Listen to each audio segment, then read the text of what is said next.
What's up, Ryan? How's it going?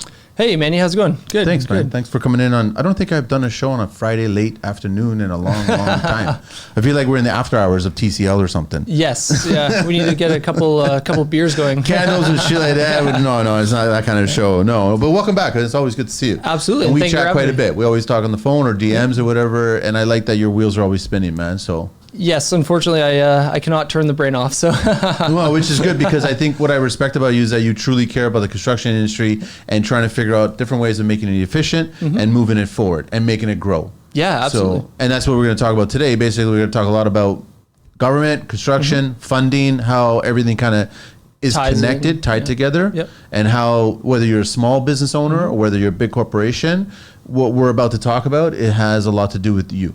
Yeah, absolutely. And understanding how the system works, you can then position yourself to be able to capitalize on it or understand the direction it's heading, or even just for the average person, where your vote's going to go. If we all know we face like a housing crisis or a housing shortage, and so who's going to build the houses? Us in construction, right? The workers, but the general population votes in and out the governments, who then create the policies to then which would either stimulate or not stimulate construction. So I think it's important that we all understand how the system works, and then we can make a better educated decision about where our vote's going to go, or reach out to your local government rep to express that, hey, my housing costs are increasing, or I can't find a place at an affordable rent rate. And where does that stem from? Understanding how the system works. This process works, which is what you kind of put this together, which I really appreciate that you have. Absolutely, yeah. There's a lot of work that's been put into this, but at least then, I mean, I'm going to encourage anybody who's listening to watch, because I think you're going to have to pay attention how we're going to be interactive with the PDF that you compiled. And there's a lot of pages. I think, what was it, 32? About 20. It's a lot of pictures and sort of informational graphs related items. It's not heavy text. So I would say like it's best for everyone to watch it on YouTube or wherever else you would watch it. But visually you're going to understand it a lot better than just listening over a podcast, but maybe you want to do both. So Ryan Borkowski.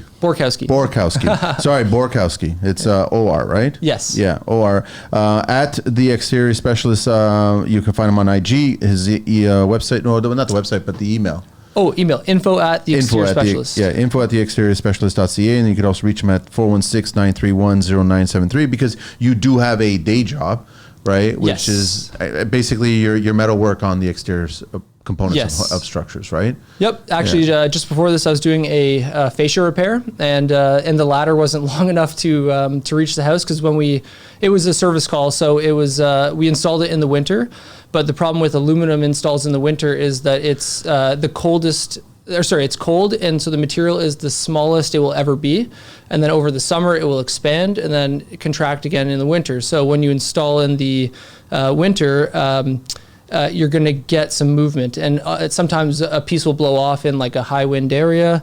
And where I was doing the repair was North Burlington, and like just windy all the time. It was windy this afternoon. Quite windy, a bit, so a piece blew off, and of course, we're gonna go fix it if it's our job. And I was going to fix it, and the ladder wouldn't reach, so I had to shimmy up the roof, throw the knee pads on, and replace the piece from the roof, which is always not fun, but yes. So got it done. Got it done. Got it done. But now you're here on the studio. I want to do a quick shout out to All Temperature. I've got his long sleeve T-shirt today. I haven't spoken to Darren in a bit, but he's been busy. He's been active on LinkedIn. Okay. He does commercial installations. Oh, cool. Okay. All the HVAC work and everything, that insulating all the lines, and how on that show, actually, when I spoke with him, I was telling him that I think we need to put that in the code now, where I think we need to insulate all mechanical lines in residential structures as well, not just in commercial structures, because I think we're wasting a lot of energy coming out of that. Oh, for sure. But the government and their green mandate never talks about that. But are you ready to take your construction business to the next level? Consider joining the Construction Life's Tradespeople Alliance program, TAP, where skilled professionals connect, collaborate, and grow together. Our network is built on mutual respect and the shared goal of always building better. As a member, You'll have access to a wealth of resources designed to streamline your operations and attract more clients. From a 30-minute assessment call with myself to expert consultations in business, finance, and health, we've got you covered. Your business information will be featured at www.theconstructionlife.com, complete with certifications, logos, and geo-targeting to help you reach the right audience. Promote your business with a 30-second advert across TCL's social channels and our popular podcasts. Get exclusive access to TCL networking events and roundtable shows where you can connect with other tradespeople and general contractors, plus enjoy TCL merchandise, member-exclusive content, and a spot in the TAP directory online. We're going to promote you guys to homeowners across Facebook groups. Don't miss out on this opportunity to elevate your business. Become a member of the Construction Life's Tradespeople Alliance program today and start reaping the benefits. Visit us at www.theconstructionlife.com for more details, or DM us through any of the social platforms, or text me directly at 416-433-5737 to learn more, and consider being a TAP member today.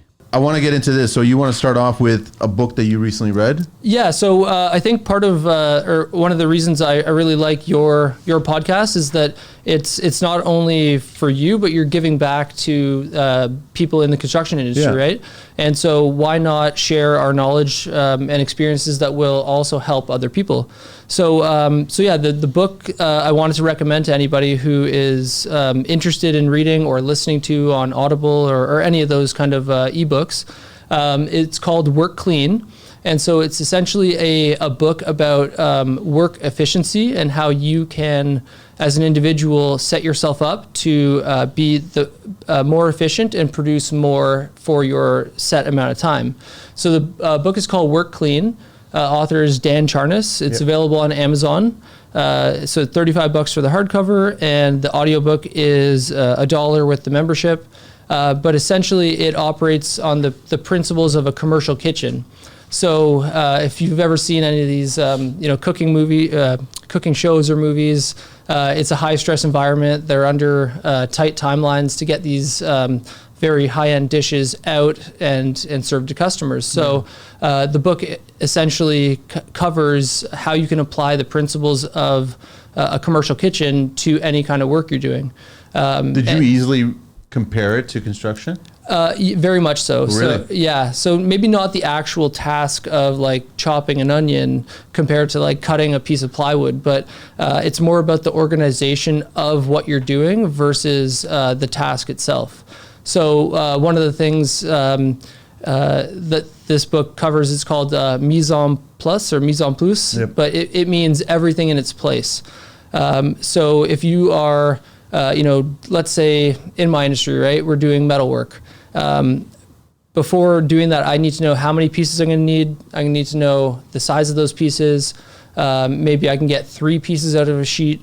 So if I need 20 pieces, I get 3 pieces out of a sheet. I got to round up. I know I'm going to need 7 sheets. So just preparing yourself to be successful versus having an issue down the road because you didn't think about it previously. So that's the idea. If you are receiving an order of drywall and they can't get it into the building, and the stack is on the first floor, maybe you need 20 sheets up top. So rather than bring 10 and then stop the actual install, just go get 10 more, bring all 20 at the start, bring all your tools at the start, take the time up front, like front load it. And then once you're in the zone of working, you'll be able to just continue to be in that zone or in that flow state. Framers do that really well. Yeah, framers do that. I've seen framers do that, plan all their first floor, second floor roofs. They just, because they understand efficiency, because it costs time to get down off of whatever they're working on to get a tool, get a piece of material, or cut something. It's just, framers do that really well. Oh, yeah. And when I was doing roofing, same thing. The guys, some guys would always be like, oh, I need this. And they would get down off the roof, down the ladder to the truck to get the thing they needed, and then back up the ladder. It's a mindset, too. It is a mindset, It's almost like having a long lunch and then coming back after lunch and going, I'm not really in the mood. Right. We're 2-3 hours away from ending the day. Let's end the day. Yes. Right? No, I know you're talking about. So if you get prepared at the start of the day, you'll have the most productive day. Yeah, set yourself up for success. And right now, if guys are slower, maybe you're not doing as much work as you would have done in the past, but maybe you can make the work you're doing more profitable to offset for the fact that there's not as much work. So $35 and some of your time, maybe this makes you a couple, check it out for sure. couple more $1,000 a year. Yeah. Okay. So that's my recommendation for anyone in our industry to improve their own efficiency. We'll go to the next slide. We're calling this Canadian Construction Funding Programs, and then the no HST on homes under $1 million. That was just announced recently. Yes. By the PC, by the Conservatives. Yes. And I have my reservations about the change in the guard or whatever, but when we all know for a fact that the average home in Canada now is over $1 million. Right. So I just don't know how beneficial this is going to be regarding no HST on homes under $1 million. I'd rather see a statement of saying like no HST on any renovations done on any home at any dollar value. That's also possible. That will help the construction industry. For sure. In the context of creating more homes or adding homes to the existing market, it's a lot of it is incentives, right? So you look at the interest rates. Higher interest rates were done on purpose to cool the market because of inflation, right? So if you are incentivizing homes under $1 million, rather than build a home at $1.1 million, now people are going to aim lower as far as the total value of the home because they're going to get a tax break, right? Yeah. So I think it's the incentive, and once we get through all the slides, we'll demonstrate how that could benefit the market. But in general, I think a lot of the housing issue is creating conditions that are going to support the desired outcome. Right. I agree with you on that. Yeah. I want to, on a sidebar, Ryan, I just want to try to get your opinion on, with the recent election, and there's a rumor now. No. I don't want to dive into it. No, but I'm just saying the recent U.S. election. Yeah. There's a rumor right now that Bank of Canada is going to drop their 2 basis points. Right. That's the rumor before the end of the year. These are all good things that are going to stimulate our economy, where we think that it will start to feed ideas like this, where we get this HST idea being pushed forward to get approved, and then we start seeing it implemented, right? Yeah, if you have lower interest rates, your total cost of building then becomes lower, or people who weren't able to afford it at a higher interest rate are now able to afford it.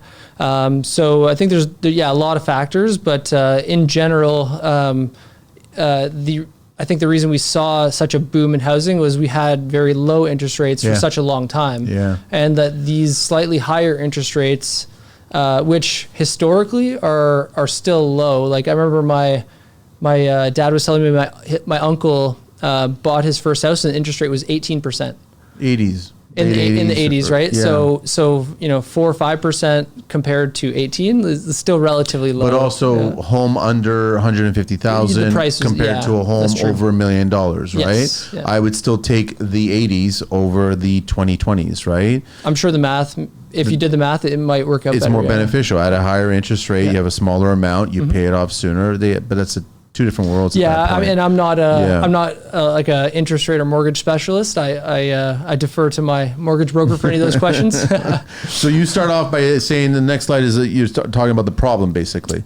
So, and I think it's very well understood or well expressed at this point is Canada just needs more housing. That's sort of the general problem. So they need more affordable housing. And affordable housing. So that's another key word is affordable. Yeah. And then what affordable is defined as. The key highlights, Canada will need 3.5 million more units on top of what already is being built. By 2030. By 2030. So I didn't do the calculation on this because, whatever, it's going to be however many homes per year. But about 60% of the 3.5 million housing units gap is in Ontario and British Columbia.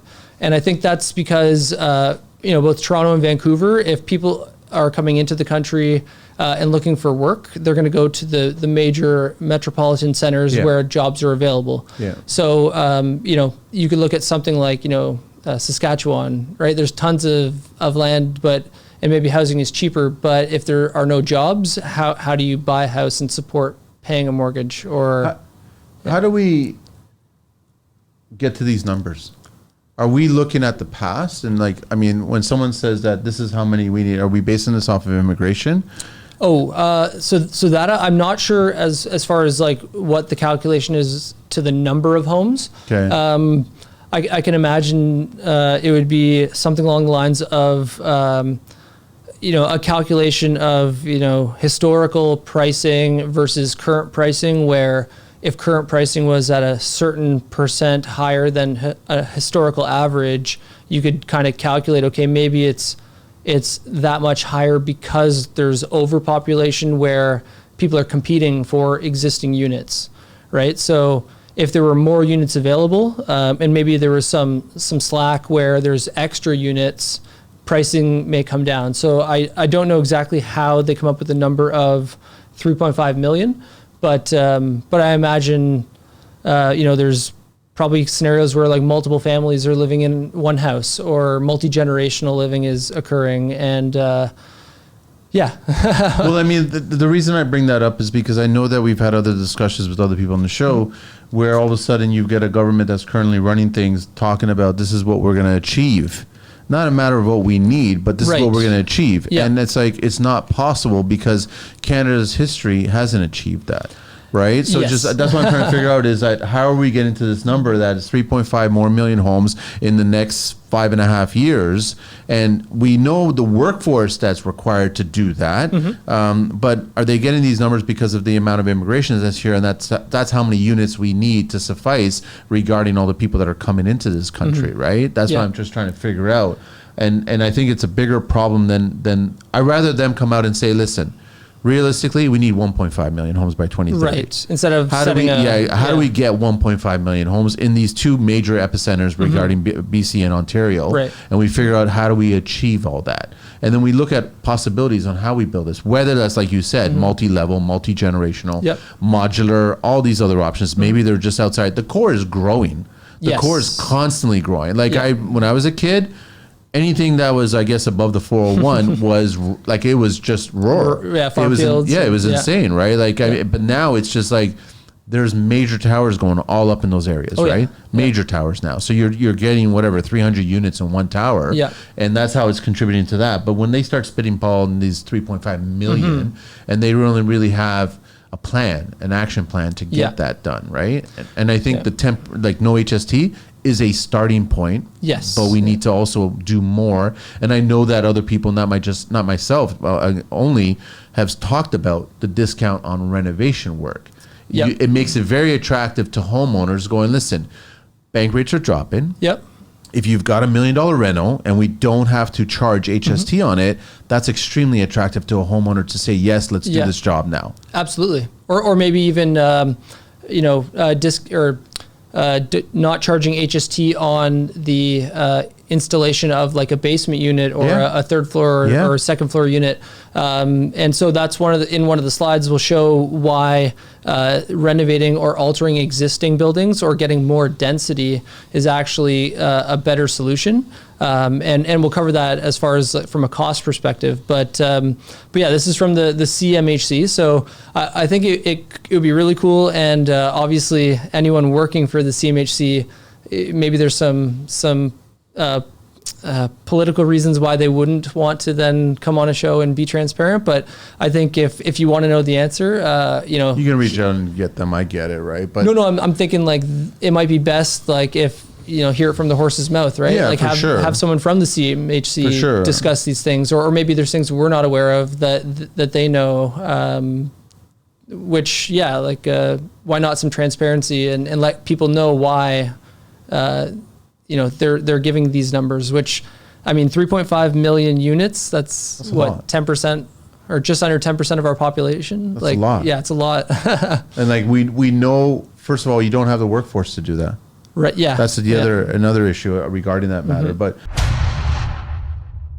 when it comes to spray foam and blown-in insulation for your next project, there's no better team than Mohammed and his crew at Foamit. With well-educated, skilled installers, Foamit doesn't just get the job done, they do it right. They take the time to properly estimate and educate you on every aspect of your project, ensuring your building envelope is airtight and energy efficient. As leaders in the industry, they bring a deep understanding of building science to every job, making sure your project stands the test of time. But don't just take their word for it. Past clients constantly praise the quality of work and professionalism of the Foamit team. From homeowners to large-scale contractors, feedback has been overwhelmingly positive, with clients appreciating their attention to detail, the thoroughness of their crew, and the results that speak for themselves. At Foamit, they pride themselves on building lasting relationships through exceptional service, reliability, and the commitment to exceeding expectations on every single project. Whether you're insulating a new build, upgrading an older property, or tackling a commercial project,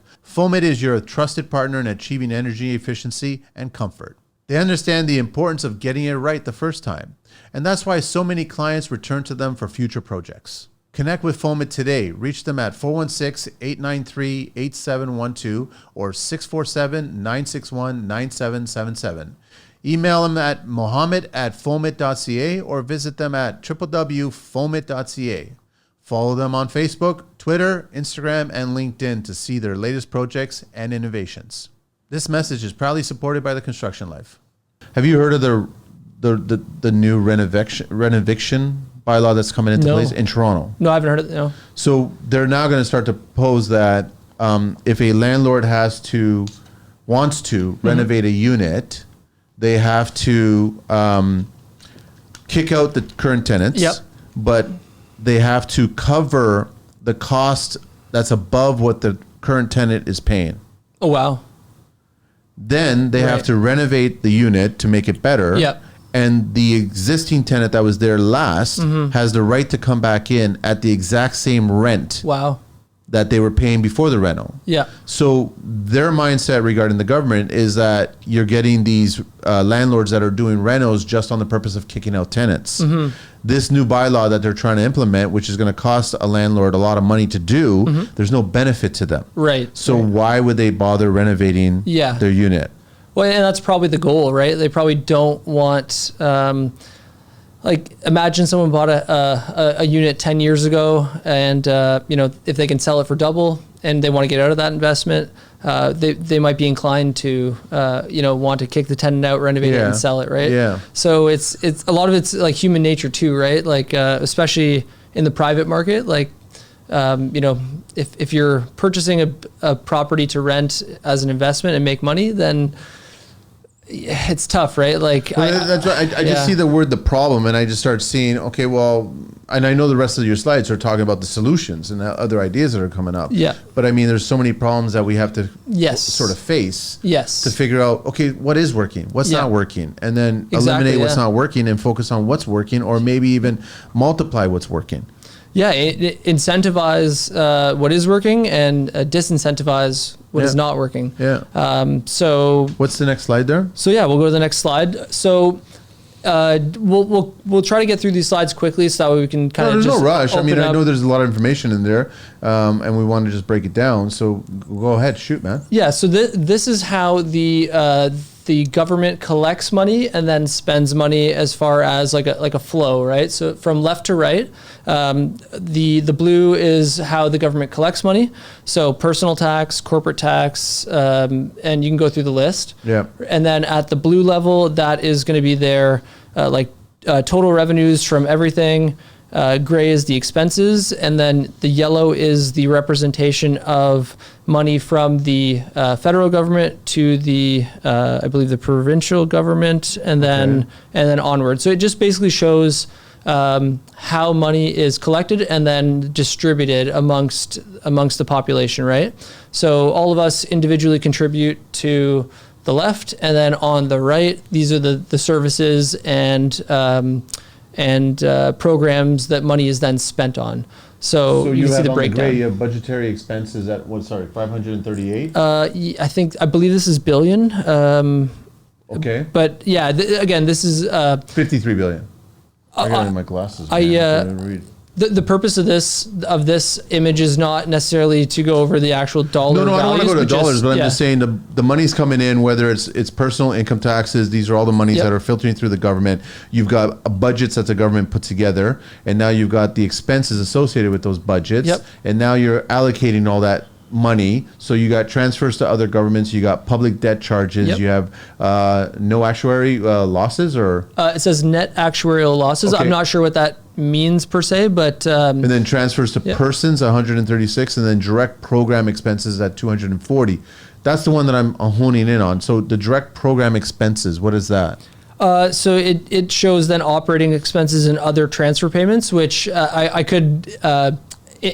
In looking at this, you start looking at like the government budget and the government spending, and so they have a breakdown of like what was spent on whatever program. But if we go to the next slide, Sure. so knowing that, we go to the next slide. So the way our government is structured is you have the federal government. Oh, sorry, if we go one back. One back. Yeah, there you go. Okay. So you have the federal government, provincial government, and municipal government. Yep. So there's 3 levels of government. And so the incentive programs, and the interest rates and taxes, that's all at the federal level. At the provincial level, you've got the building code and things like Tarion. You set the regulatory standards for that province. And then on the municipal level, you've got the, in the context of construction, the development charges, application review, and building permits. So all the development charges are all at the municipal level? Yes, we will go to the next slide and.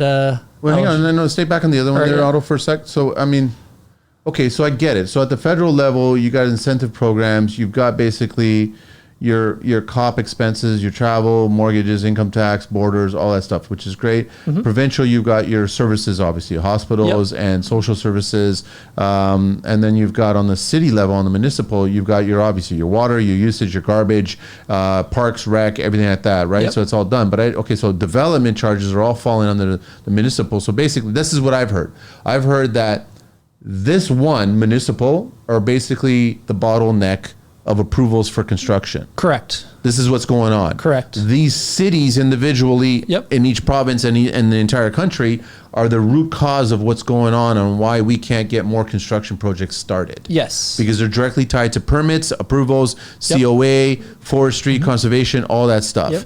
All municipal. It's at the municipal level, yeah. Okay. So so then when we look into like all the programs and stuff, you can say, what is the federal government doing? But at the same time, we need to look at it holistically. What is the municipal government not doing? Or are we even aware of all? Like, are we even aware that it's like we get mad at the current like federal government, but if it is being bottlenecked at the municipal level, maybe the change needs to come more locally versus like across the country. Yeah.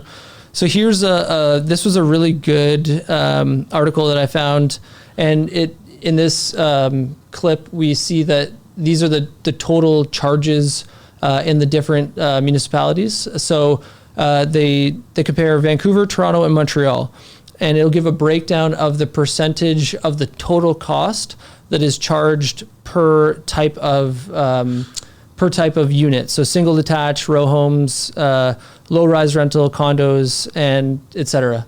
So Look at the row homes.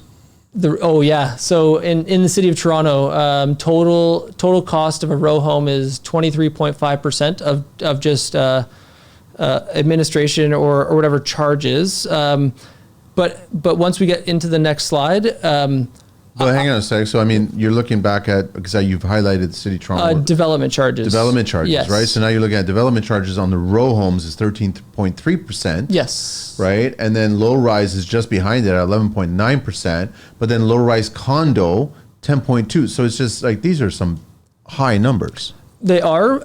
However, in doing more research, I think the development charges are not necessarily like the core issue, because they need to happen regardless. Yeah. And so if we go to the next slide, so this is a cutout from City of Toronto. So this is how how developments are charged. Okay. Right. So it shows the breakdown of why developments are charged at the rate they are. And so the idea is that if you wanted to create more housing in an area, If in that area, let's say it's a blank piece of land, and you need sewers, you need roads, you need bridges, you need the services to accommodate all those new people.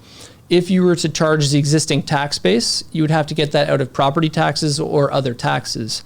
So in having these development charges, essentially you're putting the cost of the development onto the person purchasing the home, which makes sense, right? It makes 100% sense. So I think the development charges, while high, are necessary because would you want to pay tax on something that is going in where you have necessarily no benefit from, right? Like, would you want your taxes to go up because they're putting a subdivision in down the road? So here's the issue that I have, Ryan, when I'm looking at this chart, is that this is for the City of Toronto. City of Toronto. So as far as I know, the City of Toronto has a spider web of public transit. Yes. Whether it's a good one or not, that's a different story. Underground and above ground, and the LRT mess. Yep. But I'm looking at the 38.5% of that charge is going towards transit. Yes, and so that was what I found interesting is that and you can look up other municipalities, but in most cases it's often the transit and the roads that are the highest cost of these developments. So the transit is at 38.5, but the road and related is at 21.2%. Of that charge category. So total percent, you'd have to make the calculation. Oh, but okay, I got it. Yeah. Yeah. So for the services category, and then for the general services, or what do they call it, engineered services. Yeah. Yeah. Okay. So I found this interesting in that the transit and the roads and just physically getting people around seems to be the highest cost of these development charges, right? But this is where I'm confused, because if you've got, let's just say for an argument's sake, a roadway like Spadina or Queen, Yep. these are major arteries in the City of Yep. Toronto. You're putting a new dwelling on a parking lot that used to be there because Right. you used to go out and you parked there, and that's now it's turned into a condo development. Yep. You're not increasing transit, you're not increasing trains, you're not increasing anything, but yet you're taking a huge portion of that fee. I think the idea is that they would collect the money to then be able to increase the level of service or the rate of service. So if you were to have more people in a certain area, then you would probably need to increase the number of trains or the capacity. Okay, so I'll give you another argument then, yeah. because you can go back 20 years when you Yep. started developing City Place off of Spadina, Okay. and there's no way the increase of transit was put in there. But they collected the not. fees. Maybe they collected the fees. That's what I mean. They collected all the fees, but we didn't see an increase in transit. Yeah. So And again, then we're talking about 21 plus towers. yeah. So I know you can't. I'm not pointing a finger at you. Yeah. I'm just saying that that's a big percentage of the fees going towards a sector of the infrastructure. Yep. That I don't see. I see the buildings. Right. Whenever I drive Toronto and I'm Yep. on the Gardner, Yeah. I see the buildings. Yep. But I don't see the transit increases to increase to justify all those. So the money was collected. Yep. But the money wasn't spent on transit. Yeah, I mean, it could be that maybe they had older trains and they upgraded the trains to newer trains. So you didn't get necessarily an increase in total number of trains, but you have newer, nicer trains. But that's possible. But the development, so the fees associated with the development charges are about moving more people, because you have Yes. more people coming into dwellings that are concentrating in these areas. That's the idea, yeah.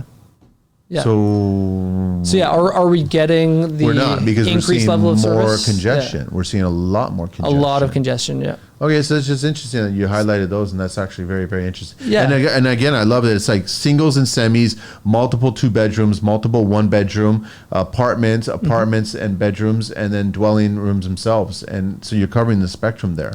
Yeah, and again, this is all publicly available information that you can go find. So, and that's why I think it's important that, like, us as just citizens know, like, where our money is, our money is being taken, and when you buy something, this is part of why it's so expensive.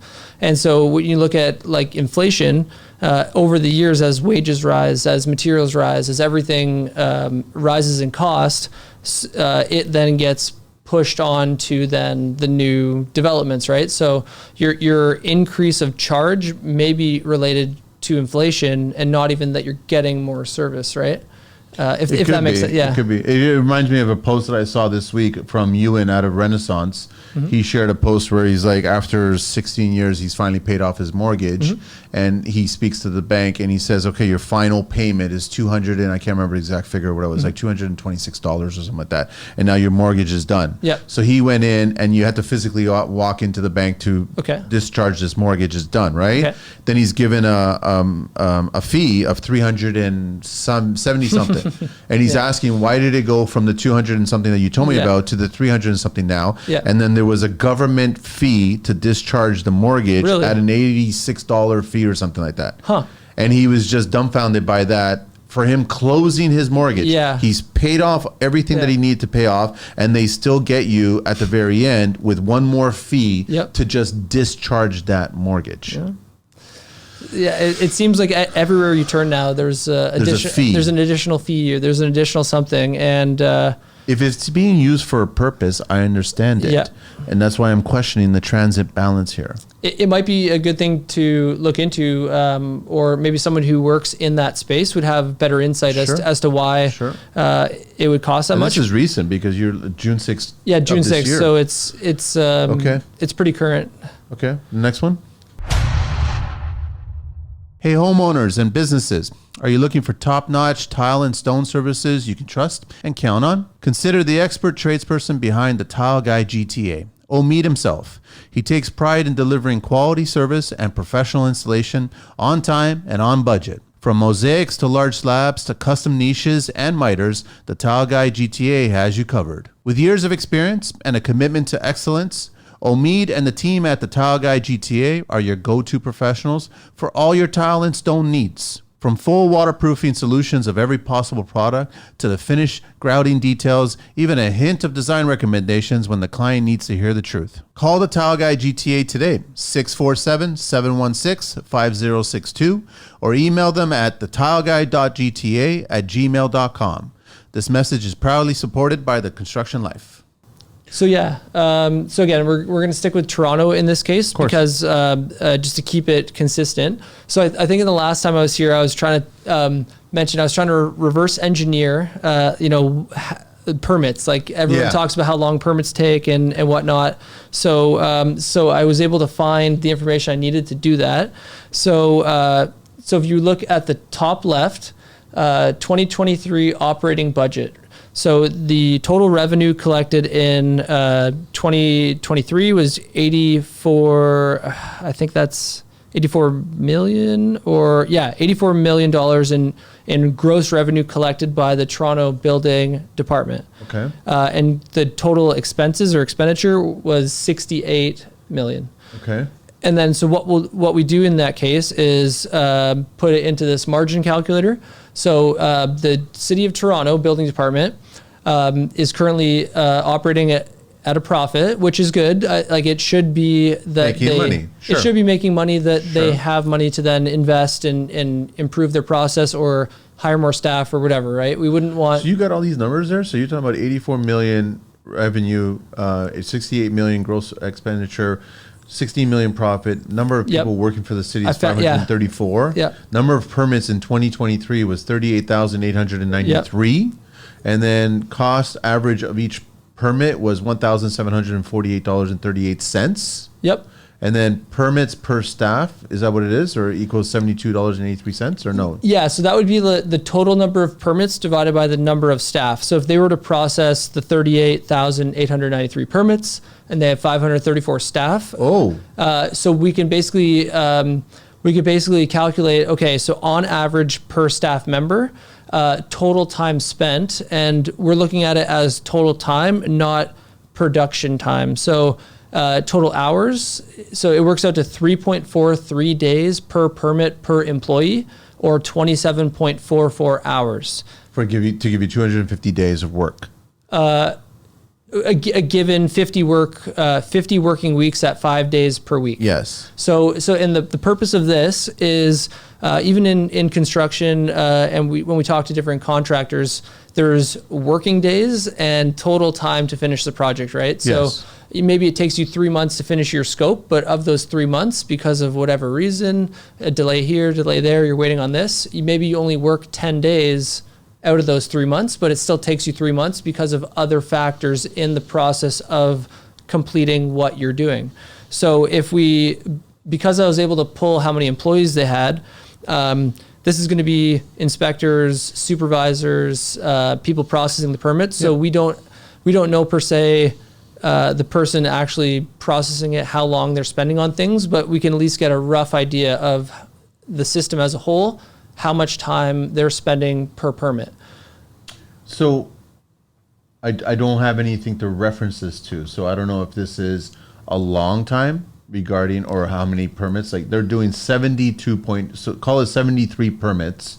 Each person that's working for the city is handling that over the course of 1 year. Correct. Right. So then on average, they're spending 27.44 working hours to approve that permit, to move that permit along the approval stage. If you condensed it, right? So it's like if you received an application and you had to do whatever process, but maybe you have to reach out to verify something with different the zoning or yes. different departments, maybe there's a lag time between each yes. interaction. So if on average it took 2-3 weeks, but they're only spending 3.43 days, there's something in the process that is causing delays because based on just the volume of permits they're doing and the number of staff, we know roughly what amount of time is being spent for each case. Is Toronto, on average. I noticed this in Mississauga recently, well not recently, last year, when they were going through each of the stages, Mm-hmm.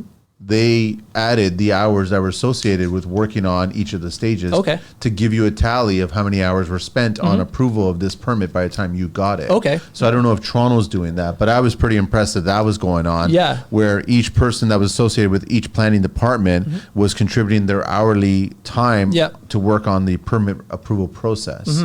So that's kind of good.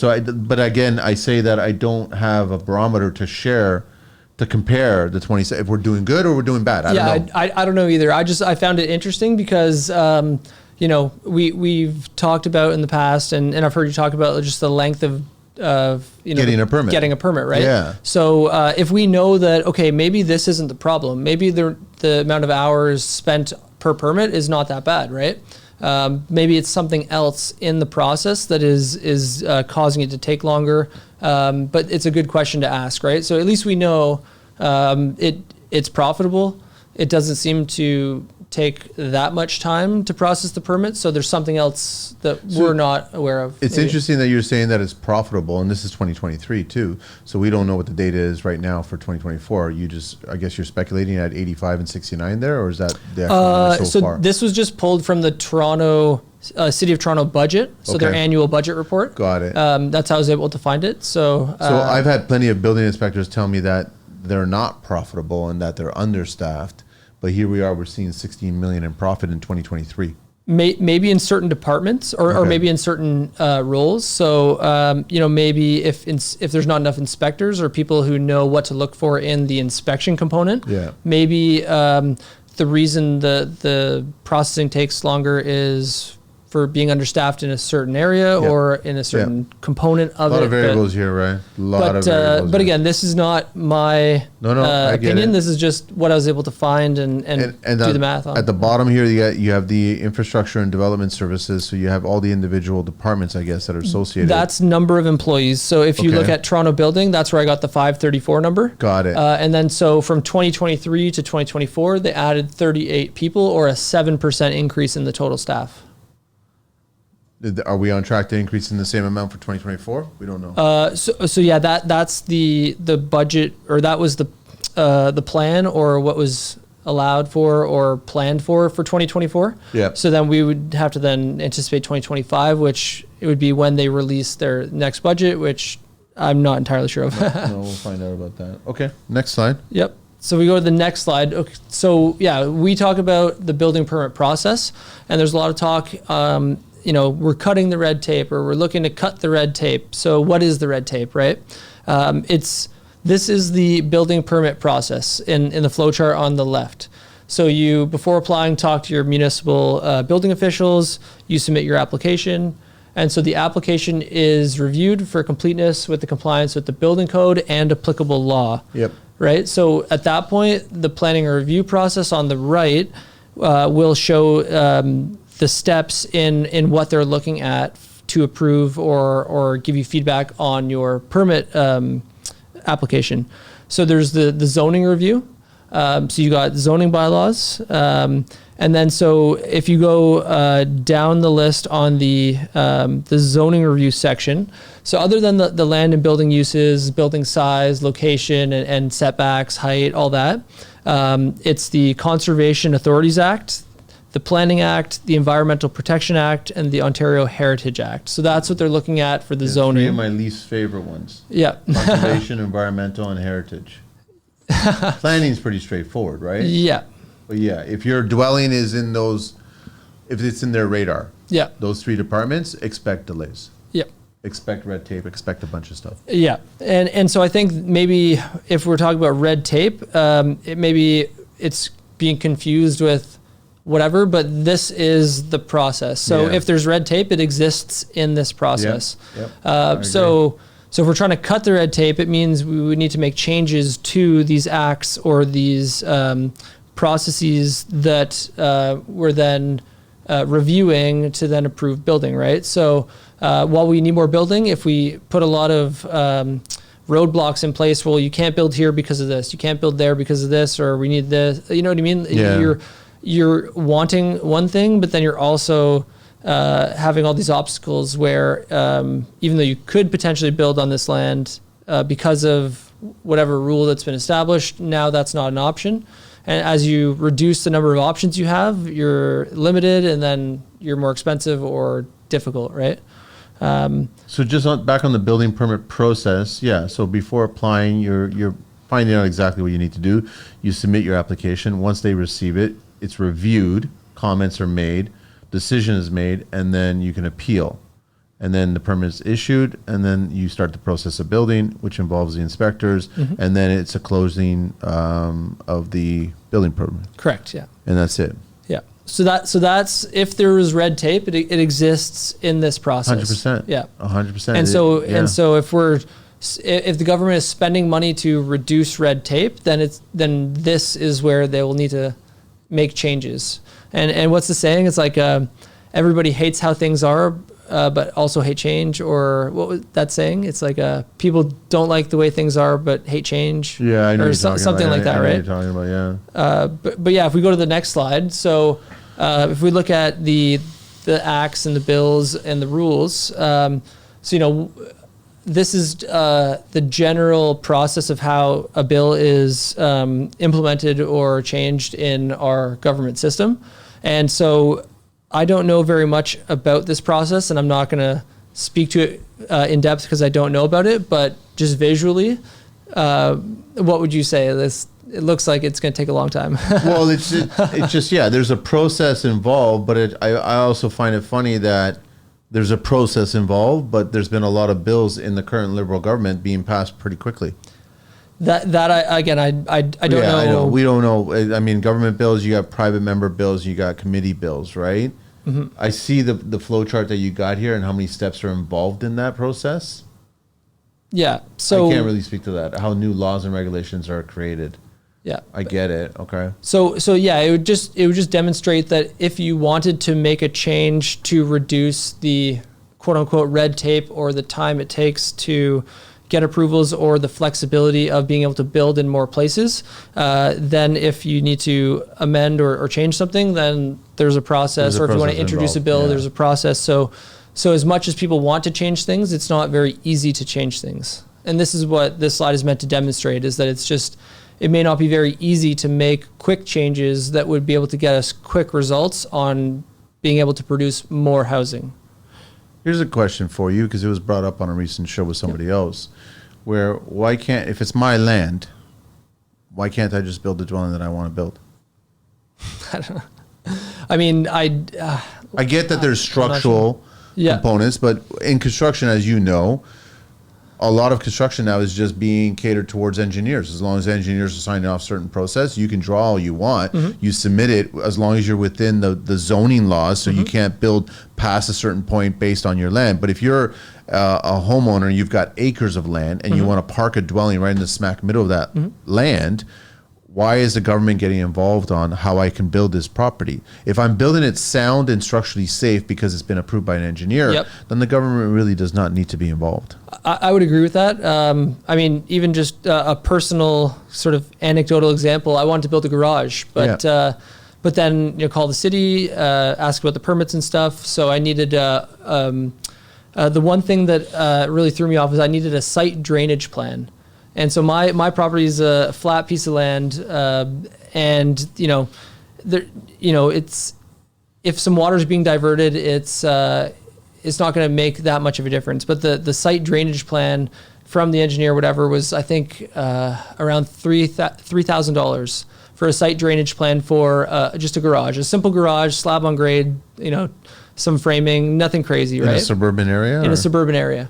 So that was like another thing where I was like, oh wow, like, I could build the garage for, $5,000. Do I want to spend $3,000 on telling you that our drainage is going to be fine? Yeah, exactly. Like, so I need to get a engineer to tell me that, like if you were to build this garage, then this is where we need to discharge the water. But the loophole that I found was that the non-permit structure now is 160 square feet or 15 square meters. Yep. And so in the rules, you were allowed to have up to 3 accessory buildings on the property, so long as they don't exceed a certain lot coverage. And so then I called the city. I'm like, okay, well, how far apart do I need to keep the buildings? And they said, as long as they're not structurally touching, there is no rule that says how far apart you need to put the buildings. So technically, you could put 160 square feet dwellings all next to each other, back to back. So back to back. So I was like, okay. So I asked the city. I told them my plan. I said I'm thinking of doing 2 non-permit structures an inch apart. And he said, as long as they're not structurally connected, you are legally allowed to do that. So now I built 2 non-permit structures that are separated by an inch. And again, I documented it with the city. And then once I was done building, a neighbor complained. I guess they were just bitter. And so they complained, called the city, inspector came over, took a look, said, yep, everything's fine. And I was all good. And so no drainage report. And no drainage report. So I saved $3,000 in that. I saved the permitting costs. I saved about 6 months of approval time. And my total square footage is the same. But for a technicality of a 1-inch separation, I still have the same amount of total coverage. So that calls into question if I'm still diverting 320 square feet of rainfall onto my flat piece of property, what is that drainage report for? I think it's just a barrier. It's red tape. It's a barrier to entry. That's all it is. And fee collection and creating jobs. So in some cases, it doesn't make sense. But to your point, obviously they didn't have an answer for that. Or no. Did you ask them about that? About what? Sorry. About the drainage. How I don't require a drainage report on these smaller dwellings that I built, but you require them on a larger dwelling that I'm going to build. That's just the municipalities. Sorry, that's how they. What were you going to ask me? Oh no, just saying that's the municipality's rule, right? So it's a rule, but in some cases maybe it makes sense. Maybe if you're in an area with like the drainage needs to be considered because of like a stream or a creek or whatever, who knows? But I don't know. Okay. Protect your investment one drop at a time. Your home or project deserves the very best when it comes to waterproofing. Trust nothing less than the service that guarantees you peace of mind and lasting protection. Meet Antonio, the expert behind Aquastop Waterproofing. Whether you're a homeowner wanting to keep your basement dry or a contractor in search of a reliable partner, Antonio and his skilled team deliver unparalleled quality and service. From the first site assessment to the final backfill, every detail is handled with precision, ensuring your project is completed on time, on budget, and to the highest standard. Antonio's team doesn't just solve problems, they prevent them. With a proven track record of working with insurance companies, educating clients, and using the best products available, Aquastop Waterproofing offers a solution you can depend on for years to come. Experience the difference with a team committed to excellence. Antonio and Aquastop Waterproofing are your go-to professionals for all things waterproofing. Get in touch with Aquastop Waterproofing today at 647-631-4144 or visit them at www.aquastopwaterproofing.ca. For direct inquiries, email Antonio at aquastopwaterproofing.ca. Let's make sure your property stays safe and sound, rain or shine. This message is proudly supported by the Construction Life. But then so you did it correctly. I told the city what I wanted to do. Yeah. I said I found this. But you didn't have detail. to spend the $3,000 Yep. to do it correctly. Yep. Didn't need to get a permit. And I think I built it within like 2 months just by myself. But yet a neighbor felt that you were. I think he was just an older guy who wanted to complain about something. Yeah, it was just, they're all. I'm looking forward to being that older guy, but I'll just complain about people who work for the government and their dwellings. Right? That's all I'll do it. Okay, so there's a lot involved regarding changing things. Things. Yeah, it's a good way. If to you look want at to change it. things, it's difficult. Yeah. So that's the purpose of this slide. But yeah, if we go to the next slide. So summary of the problem is that most cost and work happens at the municipal government level. The federal and provincial governments can incentivize or subsidize the municipalities to get the type of buildings or programs they want. And so it will take a long time to change laws. And what this makes me think of is you want to have your cake and eat it too. Yeah. Right? You want more housing, but you also want to have all the rules in place that you're not willing to sacrifice changing rules or regulations or making it easier to achieve the outcome of getting more buildings. So we want more buildings, but we also don't want to change anything. Right. It's good. It's great that you brought this up because I didn't really realize this, but all we ever see is the federal or the provincial mouthpieces on the media channels when we clearly have defined that it's a municipal that's creating the stumbling blocks to build more dwellings. But we never see the municipal level people talking about how we're going to build more homes. Yeah, so I think that's a good area of focus if we actually want to build more homes and not just say we want to build more homes, is let's look into the municipal level or put pressure on the municipal level to maybe help address the problem versus just saying the federal government's not doing anything, because they are trying, and we'll get into the programs that they're implementing. There's quite a few programs that are available right now. So have you heard about the Joshua Toxic thing in Oakville? The what, sorry? Joshua Toxic? No. Someone put a pond together and they made it very toxic. And pond? You can't build anything on this land because it's all toxic. So some council people were involved in this, and now it's making the rounds on social media. Wow. And everyone, because the neighborhoods are trying to figure out why we can't build on this land. It's just sitting there, right? Right. But they discovered that it's toxic. The land is toxic, and they're trying to figure out who was responsible.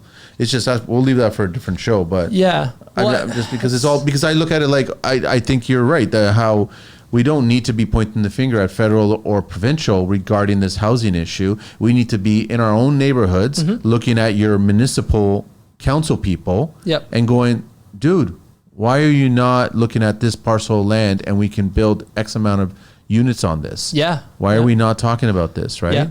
You're the one that's going to be approving or not approving this. Exactly, right? Like let's point the attention to the municipal level. Yeah, which I love. Okay, so the next slide.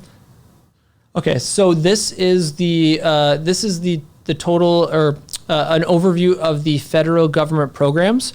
And so there are quite a few federal programs in place for incentivizing or funding construction projects. And so we can go through them individually, but again, for the purpose of keeping this one show and not multiple. I mean, but there's a lot here. You've got to, okay, so you want to go through each one of them? We don't have to go through each one, but we'll do a general overview. So we got the apartment construction loan program.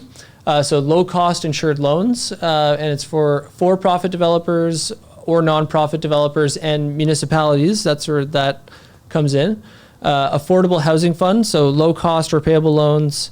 Affordable housing innovation fund, flexible financing options that may include repayable loans, forgivable loans, equity, capital investments, other innovative arrangements. Greener affordable housing pre-retrofit funding. And so on. So we don't necessarily need to go crazy into like each one of these. I'm looking at all the funding there, and I'm like, this just all looks like high-rise development funds. Well, in the next slide, we're going to go into sort of more depth on this. Okay. And so this is a really good graphic I found, and this is from the National Housing Strategy, and it's called, I think, like Canada at Home or something. But it's a dedicated website to showing from the government, showing how they're going to be spending money or incentivizing the construction of these different types of housing. And so on the left, we've got this really nice graphic that shows the types of housing at the bottom. So you've got from people who are affected by homelessness all the way to just regular market housing. Okay. And so each of the programs will show what category of housing is covered by that program. So rather than try to just read off that list, I think this is just a better better graphic. Makes sense, yeah. So like the Reaching Home is going to be for homelessness, right? Affordable Housing Innovation Fund is going to cover everything from emergency shelter to market housing. The Apartment Construction Loan Program, that will be just market housing. So you can see the difference in the programs and what they're meant to cover. And on the right, that's the overview of the National Housing Strategy. And so $44.3 billion toward new construction and modernized housing supply.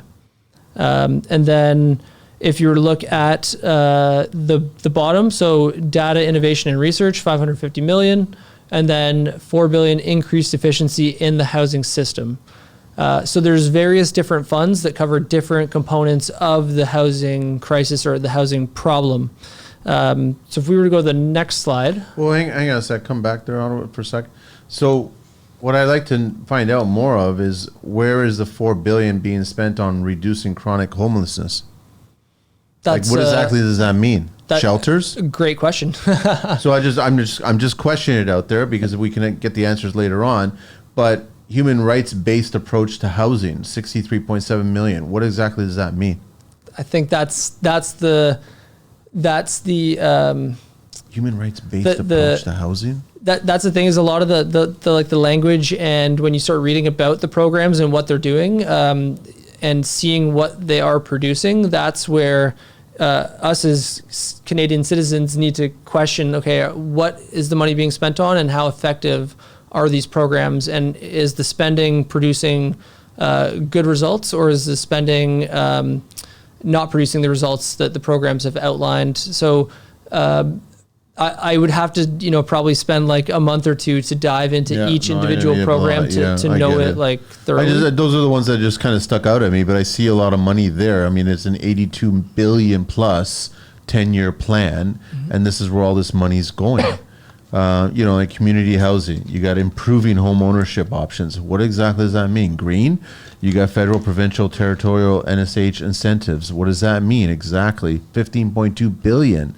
So these are just these numbers are insane. A lot of money is being allocated or being made available to this. So that's the other thing in the next slide we'll talk about. Sure. Is there's a difference in the money that is committed to and spent. So a lot of the programs are available loans and not actual money spent. So if you look at this chart, it shows a year by year the amount of money that is available for these programs in lending and spending, and in the bottom is just the amount of money spent. So when they say $80 billion, it may be that only a third or 25% is actually being spent, and the other is like low interest loans or preferable loans to people who want to then build these projects. So from 2017 to 2024, there was what capital commitments? Yeah, so that would be the total amount of money that was available for loans. Over those years was 18 point whatever million dollars. So that'd be $18,269 million. Well, that's 18 billion. Right, sorry, we're taking it from the 82 billion. I get it from those years. Yeah. But what they actually spent was a third of that. $6 billion, yeah. $6 billion. 6.6. But got it. Yeah, so there's a difference in, so when you hear these big numbers, then you got to look into it more. Is it loans that they're providing, or is it actual money being spent? Got it.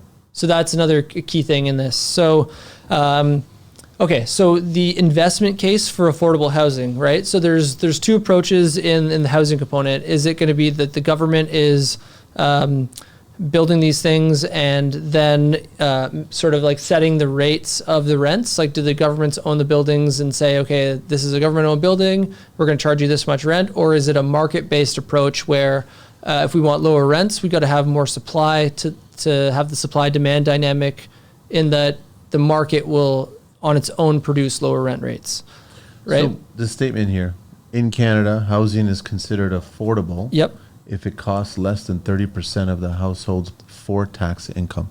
Yes. So that is from the CMHC. So when they define affordable housing, this is their definition of what affordable housing is. It's based on your income. So they say that an affordable housing is 30% of a household's before tax income. So a dual income earner in Canada now is what? It's like 160,000? Not even. I think it's less than that. I think it would depend on a lot of things, but I was looking on average. It might be in one of these slides here, Okay. but yeah. So But you're getting into the minimum wage, the amount of hours, and so you're looking at $860 per month. yeah. So if we went back to look at the one slide that showed the programs across the different types of housing, Yeah. a lot of them and a lot of these programs are gauged toward housing for lower income earners. Yeah. Right. It's not a matter of people who have a well-paying job not being able to afford housing that they may be homeless. It's just expensive for them, right? Maybe they don't have as much disposable income, but they can still afford to rent an apartment and they have a good job. But let's say we take the case of someone who is minimum wage, right? So a minimum wage worker at a 2,000 hour work year will get 34,400 before tax, just Okay. based on the math, which means that at the affordable housing cost at 30%, so their affordable rate of rent would be $860 a month per person. And what's the average rent nowadays in Toronto? Not that. 2,000, it's over 2,000. It's I think 2,300. Yeah. The average rent. But now you're saying affordable housing rent is 860. Yeah, I'm just reverse calculating what I get what they you're doing, say is but it doesn't affordable. line up with what is actual. But it doesn't line up. So if we go to the next slide. Sure. So we're going to look at rentals.ca, national rent rankings as of November 2024. So very current. And you do see that month over month and year over year, the prices are coming down on rents. So that would be the column on the right beside either the 1 or 2 bedroom. Yeah. And so if we look at a Vancouver 1 bedroom apartment or condo or just 1 bedroom, it currently is going for on average $26.10. So if you were to divide that by the minimum wage earners affordable rent price, you would need 3 minimum wage earners in order to cover the average cost of a 1 bedroom apartment. So this is where the discrepancy lies, is that the rents are high, but what is deemed to be affordable is just not available in the market unless people are willing to increase the amount of people living in one space without increasing the utility of the space, right? Yep. So yeah, let's say we wanted to. It's not that much difference between Vancouver and Barrie. I mean. Yeah, and so that was like Barrie's number 10, right? So in Barrie, if you had a 1 bedroom a condo or apartment, you would need 2.4 people. So you need 2 people and a dwarf. Is that what you need? Yeah. But so let's say if you were someone who's like, you know what, I want to build a building that I could rent units at like an affordable rate, right? We're going to kind of play devil's advocate and say, if someone in the free market wanted to build a building that was affordable, and we want to earn the same rate of return as the Toronto Building Department, right? We could basically reverse calculate that in order to make a profit on the building we wanted to build at the same rate as a building department, like so it's a 19% margin. In order to afford to charge $860 and make a 19% margin, our mortgage cost would need to be $696. And so the total amount of that mortgage would be, or the total lending would be $116,000 for the unit that you want to rent at $860. So could you build a unit for $116,000 in order to make money to then rent at the affordable rate? No. And the answer is likely no. No. But if we go to the next slide, so we're going to say this unit, this theoretical unit we're going to build for $116,000, right, for a minimum wage earner, one person. Like if it was two people, we could double these numbers. But we're going to say the unit costs $116,000 to build. We're going to subtract our development charges for a dwelling room, right, because it's not, maybe it's a bachelor or something. So in order to make the business case for someone to invest in building this, it would then need to cost them $78,892 aside from development charges. And so our per square foot cost, not including the land, to build the unit that would be affordable would be $280 per square foot, right? So on the right side, for the various types of homes, we would need to build a dwelling unit at the same rate of cost as like a whole subdivision in order to make this a profitable investment for the private market to want to build affordable housing. So that's the problem, is the math doesn't work that the private market would be able to or wanting to build units that are affordable, because it's just not going to make them any money. So that's why the government needs to create these programs to incentivize affordable housing, because it will not happen in the free market. Attention contractors and construction professionals. Do you feel like your expenses are way too high? Imagine cutting your spending by 28%. At Schooley Mitchell, they dig deep to help you save on essential expenses that could be impacting your bottom line. Their risk-free analysis allows you to concentrate on your trade while they find those savings for you. Don't let extra expenses keep you from achieving the success you deserve. Reach out today to schedule your risk-free analysis and unlock your savings. Find them at www.schooleymitchell.com/AEGIUGGIO/about. Or reach out to them at erica.giugio@schooleymitchell.com. This message is proudly supported by the Construction Life. But that's, okay, those incentives are not happening because we're not building these affordable units. I don't see any of these units being built. Have you seen them? And that's what this is demonstrating, is why would you build an affordable unit? You can't. It's not profitable. It's not. And I've known this since day one. And I know, again, at the federal and the provincial level, they've been pushing the ADUs, the garden suites, the laneway homes. Yeah. But look at the average per square foot price on a garden suite and laneway home. It's $360 to $450, or it's $370 to $420 per square foot home. You're in the same bracket as luxury modern homes. Yeah. Same. And but I would those are the imagine units that they're trying to push. Yeah. So if we look back at like the development charges, if the transit component was the biggest cost, with building on an existing property, with the road network being in place, you don't need to do that. So I think that alleviates a cost, because you're not having to build new roads. You can then get people to utilize the existing roads and infrastructure with the addition of laneway suites, right? More density.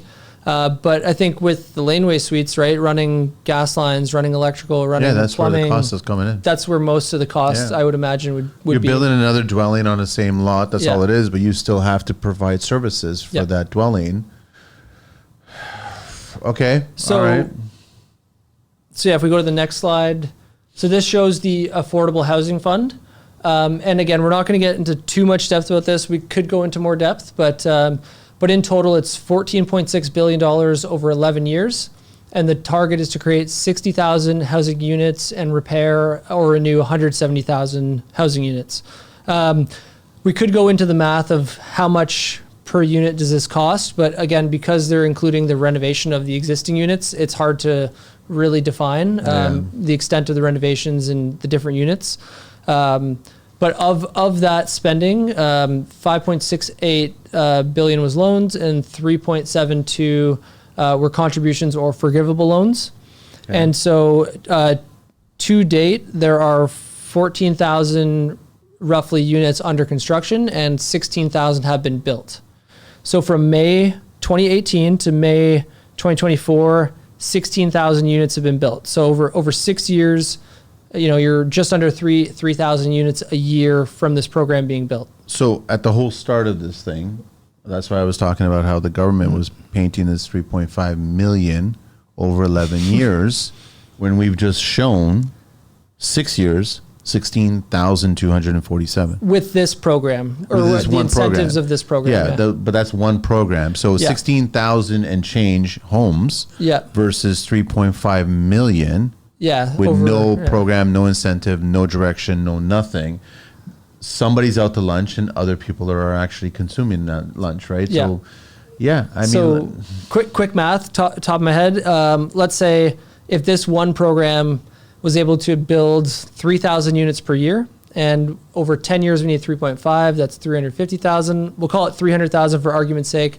So you would need 100 affordable housing programs in order to build the number of homes that they're saying they need to build, which crazy, right? It's not going to happen. Yeah.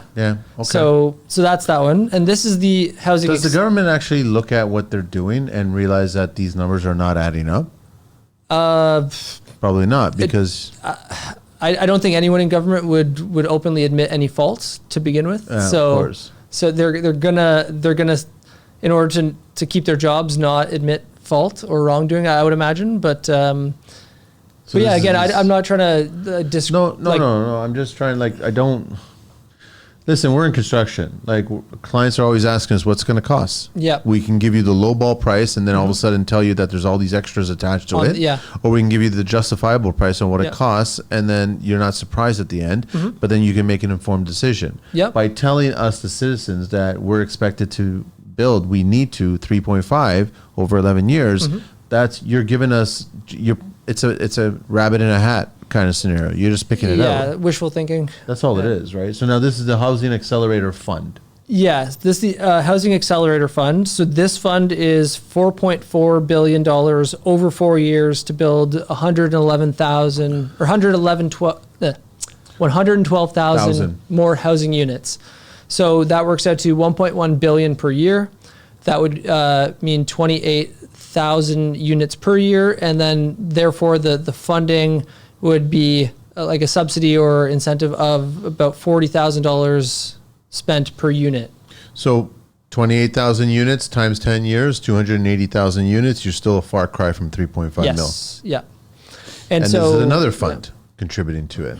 Another fund. And so one of the hard parts about these programs is that there's an application process that if you look on the left, this is an example of some of the criteria for the application. So when a municipality or a builder is applying for these programs, they've got this criteria they need to meet.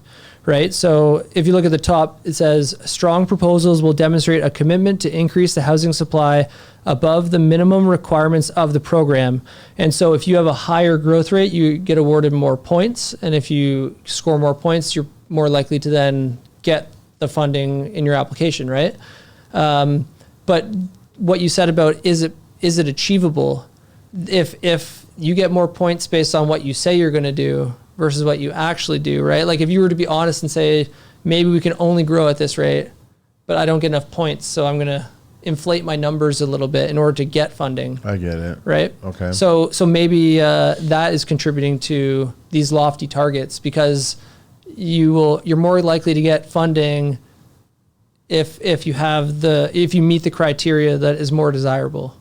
But even if you're approving all this funding and you're getting all the builders to be hitting the criteria and getting all this stuff, we still don't hit the 3.5 mil. I don't think that. Yeah, I don't know. At the current rate, no. So yeah. The thing is, I look at it like we shouldn't even be addressing that. We shouldn't even be entertaining that. We should be looking at other options on how to build more homes, right? So I don't listen. If the government starts paying me, I'll sit down. I'll even hire you, and we'll work together. That'd be great. And we'll start coming up with ideas on how we can actually achieve 3.5 million. Yep. But just to spit 3.5 million out as a media soundbite, there was no sense, because if these are all the funds associated and these are all the developers that are in Canada, this is the workforces in Canada, we're just getting all the marbles in play, and then we're going, okay, this is what we need to achieve 3.5 million. Yeah, this is our plan. Yeah, rather than say like, so there's a sort of train of thought. It's like outcome-based thinking versus like process-based thinking. So it's like if you are so focused on the outcome, you're not thinking about how you're going to achieve the outcome. Whereas if you're focused on your process, you're more likely to achieve the outcome by improving your process. Yeah. So I think that's exactly what you're saying, right? Like let's focus on the process and not just say, you know, here's our target, we need to hit this. Like that, yeah, it's a soundbite, but you know, where do you even start? What's the next slide? Yeah, so the next slide, like, are these programs working? And so in this slide, this is based on the Housing Accelerator Fund that we were, the National Housing Strategy. On the left where I've highlighted, it says 15% expansion of rent-assisted units. So provinces and territories reported progress. So 11,740 units as of March 31st, 2022. Out of 50,000 units is their target by 2027 to 2028. So yeah, this is just an example of what they say versus what is actually being produced.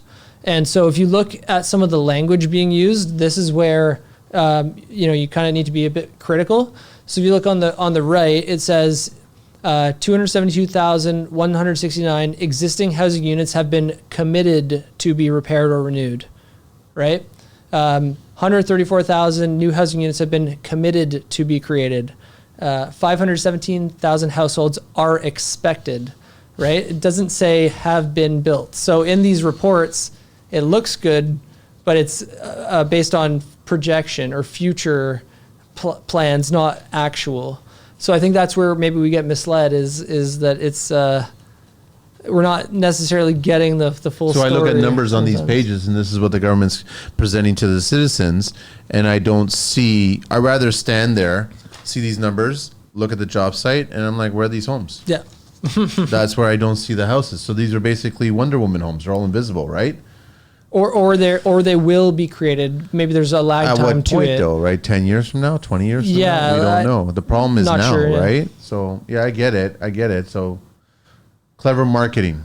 No HST on homes under 1 million. This is what we all started with. Yep. And I don't have much faith in this. I don't think this is going to contribute to building more homes. I don't know about this. So, I would argue that this would be under the school of thought of create the environment supportive of the goal versus wanting an outcome and not worrying about the process. So if you were to look at not charging HST on these new homes, it's essentially an incentive for builders to build homes, because if the market is wanting to buy homes and now all of a sudden they're going to be saving money on homes, they're more likely to want to purchase, which means there's going to be a demand, and if there's a demand, builders will build homes to meet the demand. So currently there is a primary residence rebate program, and it's got a $30,000 maximum rebate for your principal residence. So if it's your home, so if you build a new home, no. So if you were to purchase a new home, up to a certain dollar value, you will get a rebate for the HST paid on that home, but there's a maximum value, and it's only for primary residence, right? So if you were to purchase the home to then rent to create more rental housing, you would not be able to get that rebate. You'd have to purchase it as your home that you're going to live in. So why not just build it and purchase it as your home, get the rebate, and then rent it out? Potentially. Maybe that takes some time, or maybe you're not going to buy the house. If you're already living in a house and you have a primary residence, are you going to then sell your house, buy a house, move into it, live there for a year, and then move out to then rent it, right? So that poses a challenge. But so the no HST on homes under $1 million. So it's essentially you could create demand. Rather than implement a program, you could just do less work and not collect tax, right? So in one scenario, you're creating a program where you're spending money, And in one scenario, you are creating a program where you're just not going to collect money. But either way, they are spending money, in a sense, right? Like either it's loss of revenue or it's money spent out of revenue. So if you look on the left, if you were to buy, we're going to use the max number, 999,000. Yep. And the GST, I have no HST there, but it's GST. It's GST, yeah. So it's 5% on just under $1 million. So it's about $50,000 in tax. In an ideal world where you get the full rebate, you get $30,000 back. That would be if they kept the rebate as well as no HST. So the difference is $20,000. So if we look at the amount of money spent on the Housing Accelerator Fund, the $4.4 billion, in order to break even on the difference, you need to make 220,000 homes to break even over that 4 years, right? So the rebate cost is $6.6 billion, and the total cost of the homes for that is $11 billion. So it works out to $50,000 per unit, right? Okay. Of incentives or subsidies against buying these homes. Whereas if you were to simply not collect the GST on $1 million home, you save $50,000, and you take that money you would have otherwise collected and not collect it. Instead of spending $4.4 billion, all you would need to do over 4 years is have 88,000 homes created at the same cost of $50,000, and it will be the same amount of money spent. So what is more likely to happen, right? Are you more likely to create homes without charging the HST, or are you more likely to create more homes by having people buy a home, pay the tax, apply for a rebate, and even when they get that rebate, it's still not covering the whole amount of tax? So the government over time, as more homes are built, will collect less money without with the no HST. But if they were to keep the HST on the homes, these homes are then, in theory, $20,000 more expensive than if they were to not collect HST. But in this method of the application process, there are administrative fees, there's cost to doing this. Whereas if you just don't collect the tax, you are reducing the amount of work that needs to be done on the government end. So I'm sure the Housing Accelerator Fund has administrative costs, right? Yeah, of course. It's got processes, there's time in the applications. Whereas like if they don't charge HST, they could tomorrow say, okay, no HST. And then all of a sudden now people are like, oh, if I'm going to save $50,000, maybe it's my time to buy, right? Which also would set the target to build homes under $1 million, because people will want to save that tax. But again, funny, this is coming from the federal. Yes, because it's involving tax and rebates. Exactly, because they can't control the municipalities, so they would have to implement programs where they can control. So if they could control not collecting tax to incentivize the market to build homes, that would be a far quicker way to incentivize homes versus another program out of the 11 or 12 that we saw. So which one benefits the homeowner? Which one benefits the government? The no HST on the homes would benefit the homeowner. Yeah, for sure. Right, and then the HST on homes with a rebate would benefit the government. Potentially, I mean, it depends, like, how you look at it, but the government will also benefit by having more homes because property tax and the construction that comes with having more homes built. Yeah. Right. The offshoots of the production of the homes, right? The activity in the market. So if you want more homes and you want it to happen quickly, and you can't control the municipality level, what can you control, right? If the interest rates don't drop to spark the market, then this is an incentive for people to buy homes, is to say we're going to take off the tax from the purchase. Three-way the world. These little puppies. I'm speaking from experience. I've actually installed these and I love these. Three-way prefabricated inside drywall corner. The first one-piece solution for perfect, crisp corners every time. With three-way, you'll improve your quality, save on labor, and cut down on time. Traditional methods require 3 tapes, lots of sanding, and high skill. But with 3-way corners, they install in just a fraction of the time with fewer steps. It is adjustable for any angle, reinforced to cover gaps, and designed to blend seamlessly into the corner. Say goodbye to pesky touch-ups and hello to flawless finishes. Try 3-way today and revolutionize your drywall game. Perfect corners every time. To purchase or check out some how-to videos to see the installs in action, visit 3way.ca or connect with them at 306-514-3768 or drop them an email at 3waytheworld@gmail.com. Connect with me, TCL, and stop by the studio and get a free pack on us for anyone to try. And trust me, I'm telling you, you'll love it. This message is proudly supported by the Construction Life. And that's the way they would incentivize it. So it's instead of spending money on programs, they're just not collecting money. But it's the same idea. They're trying to incentivize more homes to be built. It's the 1 million mark that I have not a whole lot of faith in. I think that needs to change to 1.5. Well, so the other interesting part here is that if it was all homes under $1 million, where the rebate exists is for your primary place of residence. But if you could build a home that had 3 units for under $1 million, right? Each unit?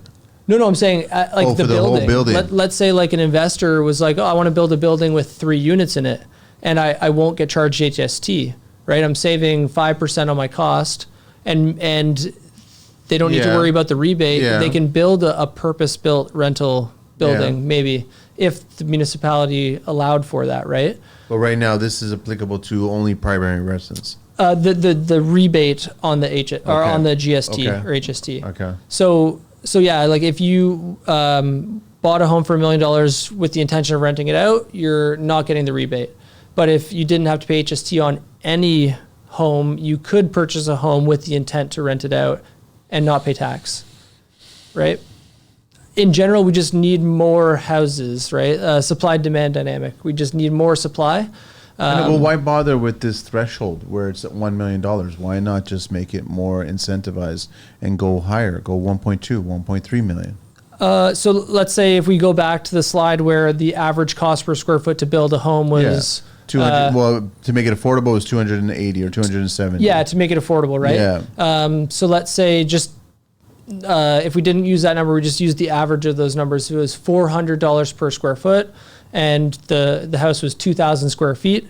That's $800,000 just to build a 2,000 square foot building, plus your land costs, right? So the $1 million is just a realistic cost of building like a substantially sized building, right? Even a bungalow, like 30 or let's say 20 by 40, a bungalow, that's 800 square feet, right? Yeah. 2 levels, 1,600 square feet. Yeah. 1,600 times. Depending on which city, for sure, it's under $1 million. Right, but it's still like, do you think you could build a home for under $500,000 these days, like a 3-bedroom home? Nope. So the $1 million, I think, is just a realistic number of actual cost these days. That's why the $1 million.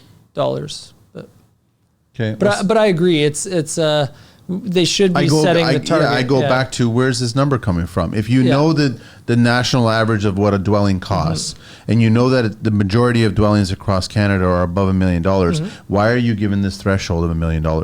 It's not really solving the issue. Yeah. Well, again, it's I think it's forward looking. Yeah.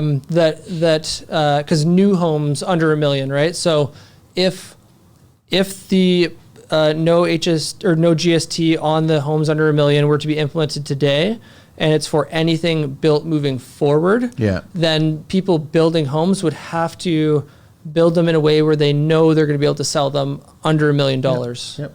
And so that's where I think that would spark the market to, because if you think about it, if you want to make the most money possible, maybe you want to build the home to the demographic that's going to have the most money to spend, right? Yeah. Right? Like, let's say you're a home builder, you want to make a lot of money, you want to build a higher dollar value home, because if you make 10% on $1 million or 10% on $2 million, you're going to make more on building $2 million, right? But if there's a lot of demand for lower cost housing. I mean, I like the idea of multi-level, and if you do it under $1 million and you got 3 units, and all of a sudden you're getting you're getting the break on the tax, and then also you're getting rental right out of the gate. and let's say you've created a 3-unit building for under $1 million. The person building it now saves $50,000, and they can build each unit, at a rent rate of $1,000 or $1,200 or $1,500, right? There's incentive, and they're going to make money by building this building to meet a demand which we need. Right. So I think that's the idea with this tax strategy is to incentivize the right type of building in the market, right? Do we need more, 4,000 or 5,000 square foot homes? Nope. We never needed them. Like I just went to a house last week to do like some metal install, right? And it's 5,000 square feet. It's got 3 garage doors. It can fit 6 cars, but it's a husband and wife and maybe 1 or 2 people. So do those people need a tax break? I'm sure they're okay, right? But it's the lower end of the market that I think needs the incentives for sure. So that's not the list. Oh, okay. No, because we're talking about all the programs. So this is the apprenticeship incentive grant. So it's a taxable cash grant of $1,000 per year or level for a lifetime maximum of $2,000 per person. So you need to be a Canadian citizen, permanent resident, not be a high school student, and have supporting documents. Okay. And then, so the apprenticeship completion grant is a one-time taxable cash grant lifetime amount, so $2,000 per person for registered apprentices who complete their apprenticeship training and obtain the journeyman certification. So, yeah, if you are an apprentice, this grant exists and you can apply for it. If it's money that's available, apply, right? For sure. Go, no harm, right? You may not think it's a big number, but it's still money that's going to assist you, whether buying new tools, absolutely, new tool belt, whatever, getting started. Yeah, could even contribute to buying a vehicle. You can find something for $2,000. So yeah. Oh yeah. For sure. But so that program exists. If you didn't know it exists, then look into it, apply. But yeah, go for it. Solutions. Okay. Yeah. So the solutions, right? We talk about all the problems and the scenarios there. And so I'm not in a position to recommend solutions because I'm not an expert. But yeah, you are, because you're a Canadian citizen. I find it interesting, and if it's publicly available and I can read about it, I'd love to, and I can speculate on what I think we should do. But if we defer to something like RBC, they're probably in a much better position to accurately suggest what needs to happen in order to help solve the housing crisis. So this is from RBC, 7 ways to fix Canada's housing shortage. So if we go to the next slide. Well, yeah, I just want to... Sorry, yeah, go ahead. Too many Canadians are struggling to find a home they can afford, making housing a defining issue of this country's politics and economics. The crisis now affects middle-income Canadians and extends beyond major cities. It strikes at the core of the Canadian dream of owning a home and is creating intense intergenerational tensions. Okay, I just wanted to read what RBC wrote. Yeah. That's all it was. More than 1 million of 1.9 million new households by 20. Again, so look at this, man. These 1.9 million new households by 2030 will not be able to buy a home, according to our estimates, the equivalent to almost all the households in Atlantic Canada right now. Mm-hmm. Yeah. Okay, next slide. Which to me, and part of the reason this is not maybe going to amount to very much, but I would like to help in some way, because you never know. I was fortunate that I was able to purchase a house when I was younger because the prices were low.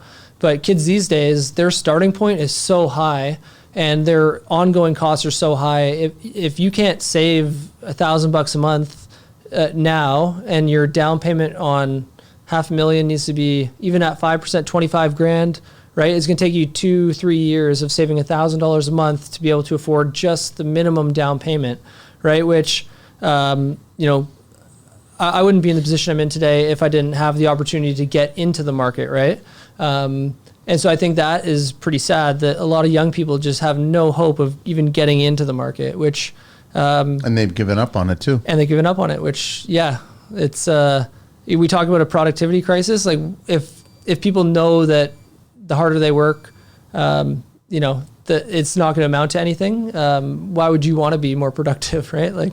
So you got 7 ideas to take on the supply and affordability challenge. Yeah, so this is from RBC. From RBC, yeah. Okay. So number one, aggressively expand the construction sector's labor pool, right? To get costs down, you would need more workers, right? Two, develop and adopt innovative designs, building techniques, and technology. So that, as an example, would be maybe implementing things like prefab or being able to build more efficient by using whatever products. Do you think they classify number 2 as ADUs and laneway suites and granny suites? As far as... Because they're counterproductive at that point because they're innovative? on the upper higher end square footage price.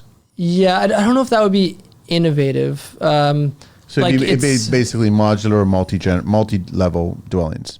Yeah, I think innovative would be more about kind of creating new things. Whereas like a laneway suite, yes, it's like a new idea, but it's still a building built in the same way, just a different size. Yeah. 3 is speed up housing project approvals, which we've already discussed, and how that has to happen at a municipal level. Yep. 4, easing zoning restrictions. Those are easily taken care of if you have enough money. Yeah. We all know the stories, and it's all factual. If you have enough money, you can take care of all your zoning issues. 5, lower the cost of building new housing. Yep. 6, change the housing supply mix with incentives to purpose-built apartments by waiving development charges and using publicly owned land. But the federal government or the federal government is not even entertaining or have discussed waiving any development fees. Yeah, like, so again, if there's the municipal and federal difference, if the federal government were to waive development fees, I believe that would just mean that they would then pay the development fees for the municipalities, I think. But there was an interesting thing I saw in the budget for was it not the budget, but the housing strategy from the Liberals, in that they're going to be offering up or making available like government-owned land to be built on. But in the context they said it was that the land would be leased, right? So they still own the land, but it's on a 99-year lease. I don't even know any Canadian citizen who wants the government to be their landlord. So that's not a viable option. That's just marketing. 7 is expand the housing stock from within. Okay. And that's it says by reclaiming units from short-term rental businesses. So that's the attack on Airbnb. In BC, right? They introduce the ban of Airbnb. Yep. It's going to go right across the country. Yep. And I know people who, their cottages in some municipalities now aren't allowed to, not allowed to rent, but there's restrictions and limitations on the rental of those properties. And selling of those properties, they're getting taxed, another tax on top of that. Yeah, taxation and stuff. And I think now in the cottage market, because over COVID, everyone couldn't leave the country, they would go to cottages, and those values jumped, which is understandable. If you can make good money renting it and you can buy it, you can do the calculation that this is a profitable thing to buy. But now I think you're seeing like a lot of cottages, or you have been seeing cottages that were purchased at a really high price for the purpose of Airbnb.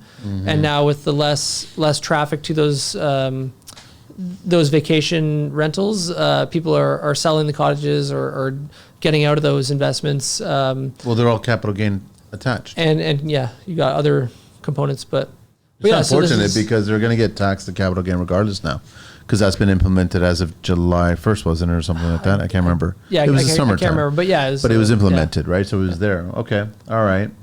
So yeah, it's... That's the last... No, there's one more? That was it. Yeah, that was it. Yeah, I mean, it's... Thank you so much, Ryan, for bringing all this up. No problem. And what I really largely take away is that the one group regarding levels of government has not been vocal regarding how to move this forward, which is municipal. They're the stumbling block. They're the red tape. They're the delays in permits. So that's what we've always been saying, is that this access to approval on permits is what's delaying work from performing, which is preventing small business owners or big developers from moving forward on projects. We have the workforces. This has got nothing to do with the workforce. This has got everything to do with that one level of government that is slowing down the process of approvals to get projects going. But on the flip side, the economy. So the people are waiting for the bank rates to go down so you can get the approvals to get borrowed money to do these projects. So you've got, it's the same sword, two edges. Yeah. So it's, I think back to that whole want to have your cake and eat it too, right? Yeah. If you want one thing, but you're not willing to give up the other, it's very unlikely that you're going to get your outcome that you want. Like there is sacrifice everywhere in life, right? Like, you can't have it all per se, right? Do you remember the land, what was it called? It was in America, it was turn of the 19th century. There was the land rush, whereas immigrants, you were allowed to race and stake your land. Oh, to stake a claim? Yeah, right? Like like that should be introduced in Canada, where we don't have to I'm sure there's a big percentage of the population in Canada that isn't interested in the core. They're interested in land and they want to have property, but why can't we have a land rush and property outside of the core and everybody just go race and stake that land, and then they build their dwelling? Because at a time they built these dwellings without government interference. There's a lot of government interference where it's like, this is my land, I'm going to build it. I will get it engineered, approved, and structurally sound, but it's my land, I'm going to build it. And but the government's not going to allow this because there's no development charges on it. There's no permit fees charges on it. There's none of that stuff on it, right? That's the problem now. On something like that, yeah. Well, even again, just a barrier to entry, just cost of building a building on a piece of land, right? You gotta buy the land. Banks won't lend you like they'll lend you on an existing building. I think you can only get a certain percentage of lending against land, so it's primarily cash that you need to buy the land, and then in order to build the building, you got to follow the building code, the size of the building, the type of structure. Even something I was looking into, maybe like doing something like a tiny home. I think I was telling you in the last. Yeah. But even having to then install a septic system, right? That's a big cost. To then building. It's a $50,000 cost, but I tell you, you could build a good sized dwelling, 2,500 square feet, for $500,000. Yeah. So a cool thing, and the talk about innovation is, I found it was an incineration toilet. So in the case of like a tiny home, $50,000, like by law, if you need a usable washroom, you could have a $50,000 septic system or an incineration toilet for like $5,000 or $6,000, right? So right there, you've shaved $45,000 off building a building, right? Yeah. Could that system maybe handle a large volume the same as a regular one? Probably not. But if you only have 1-2 people living there, you don't need a large septic tank. You maybe don't need it, yeah. So I think there are ways to do it, but again, it's allowing the innovation to happen, right? Like letting go of some rules in order to create new opportunities. But the government needs to stop eating cake and let us have a pie, right? Yeah. That's what I'm trying to say. I appreciate it. Thank you so much, Ryan. Thank you. I mean, it's always a pleasure to have you on the show and discussing all these things, because it's a wake-up call, first of all. I know it's a lot of work to put all this stuff together, so I totally appreciate that you did that. Oh, no problem. I enjoy it. I love these things. I love these things because I think that it gives the opportunity to anybody who's listening to the show, watching the show, to understand how this process all works, man. Yeah, absolutely. Right? And there's a lot of hurdles. There's a lot of red tape. There's a lot of crap and everything like that. But I guess the more education we throw out there, the more we'll get people asking similar questions. Challenging. Yes. Challenging the status quo, basically. Yeah, exactly. Which is what we have the right to do. Simple as that. So, for sure. Again, you can reach everybody, Ryan there at theexteriorspecialist.ca, info@theexteriorspecialist.ca, and on IG under the Exterior Specialist, 416-931-0973. That's it, man. Thanks so much. Thank you. Appreciate it. Good to Awesome. see you.